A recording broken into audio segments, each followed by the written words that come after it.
Hello everyone. After the agricultural sector and the industrial sector, we will now discuss about the foreign trade.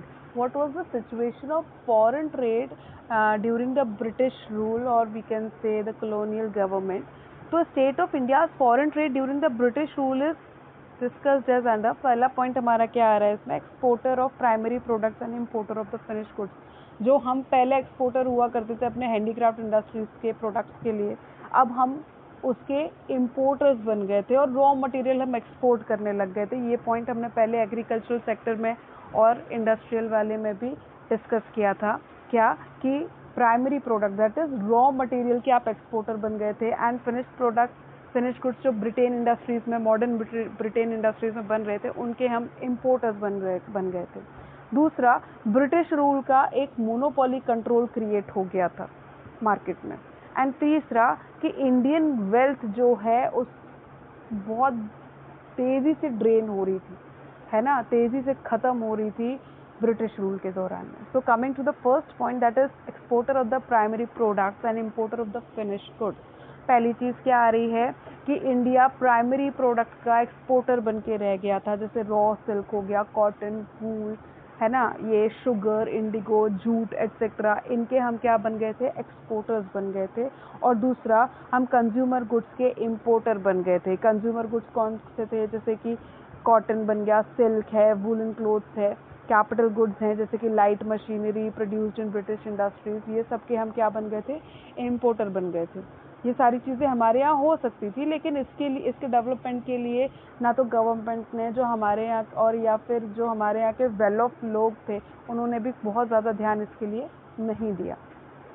चले, next आ रहा है monopoly control of the British rule. तो monopoly control of the British rule मतलब, monopoly का मतलब जब किसी एक का रूल हो, है ना, किसी एक का या कुछ गिने चुने लोगों का रूल होता है मार्केट पे। तो ब्रिटिश रूल के दौरान पे वहाँ पर उस समय पे मार्केट में ब्रिटिश रूल की मोनोपोली थी। तो ब्रिटिश गवर्नमेंट ने एक मोनोपोली मेंटेन करके रखी थी over India's export and import. ठीक है, एक्सपोर्ट और इम्पोर्ट पर एक तरह से सिर्फ और सिर्फ इन्हीं का ही राइट था। ये चीज़ समझ में आएगी इन दो पॉइंट से। पहला पॉइंट क्या है, more than half of India's foreign trade वो सिर्फ और सिर्फ ब्रिटेन तक ही रेस्ट्रिक्टेड था, है ना, while the rest was allowed with few other countries. जैसे इसमें कौन कौन आ गया, चाइना आ गया, श्रीलंका आ गया, ईरान आ गया। बस इन लोगों से आप साथ में वो कर सकते थे, ट्रेड कर सकते थे, बाकी और किसी से आप ट्रेड नहीं कर सकते थे। दूसरा कि जब सुएज कैनाल बना इन 1869, तो ये भी शिप्स के लिए एक डायरेक्ट रूट हो गया, है ना। तो इंडिया और ब्रिटेन के बीच में इसके बाद में बहुत ज़्यादा एक्सपोर्ट इम्पोर्ट बढ़ा है। ठीक है, तो that is what the monopoly control of the British rule. Third one is drain of Indian wealth during the British rule. तो ब्रिटिश रूल के दौरान में इंडिया जो है प्राइमरी प्रोडक्ट्स का एक्सपोर्टर बन गया, फिनिश गुड्स का इम्पोर्टर बन गया। तो इसकी वजह से बहुत सारा एक्सपोर्ट सरप्लस होने लगा। मतलब एक्सपोर्ट करने से जो पैसा आपके पास में आ रहा था, ब्रिटिश गवर्नमेंट के पास में आ रहा था, वो सरप्लस में होने लगा। और इस सरप्लस को खर्च कैसे किया गया, यूज़ कैसे किया गया, तो भाई इससे ऑफिस सेटअप जो करने रहते थे कॉलोनियल गवर्नमेंट को ब्रिटेन में, उनमें पैसा लगाया गया। दूसरा, भैया जो ब्रिटिश गवर्नमेंट ने जो लड़ाइयाँ लड़ी, जो वॉर लड़े हैं, है ना, उनके खर्चों को पूरा करने के लिए लगाया गया। और दूसरा, इनविजिबल आइटम्स को इंपोर्ट करने के लिए, जैसे सर्विसेज वगैरह जो हैं, उनको इंपोर्ट करने के लिए आपने ये इनकी वेल्थ का पैसा यहाँ पर लगाया।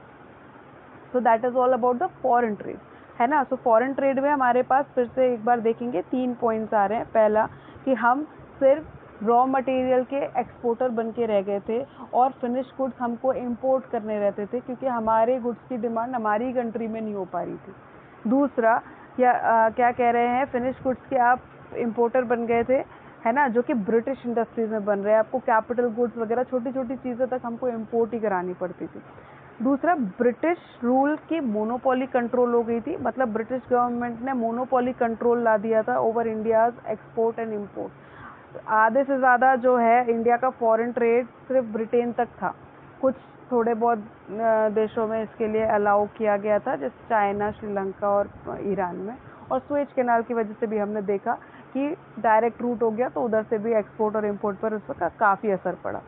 फिर इंडिया की वेल्थ को ड्रेन किया गया ड्यूरिंग द ब्रिटिश रूल, तो जो भी एक्सपोर्ट सरप्लस होता था एक्सेस एक्सपोर्ट के कारण, तो इस सरप्लस को उन्होंने कहाँ पर यूज़ किया, ब्रिटेन में कॉलोनियल गवर्नमेंट के जो ऑफिस सेटअप थे उनके खर्चों को पूरा करने के लिए, ब्रिटिश गवर्नमेंट जो भी लड़ाइयाँ लड़ रही थी उन लड़ाइयों के एक्सपेंसेस को पूरा करने के लिए, और तीसरा इनविजिबल आइटम्स को इंपोर्ट करने के लिए, मतलब सर्विसेज को इंपोर्ट करने के लिए। So friends, that is all about the foreign trade. Next lecture में हम पढ़ेंगे demographic condition and then infrastructure के बारे में एंड ऑक्यूपेशनल स्ट्रक्चर के बारे में। So please stay tune and be with me. Thank you.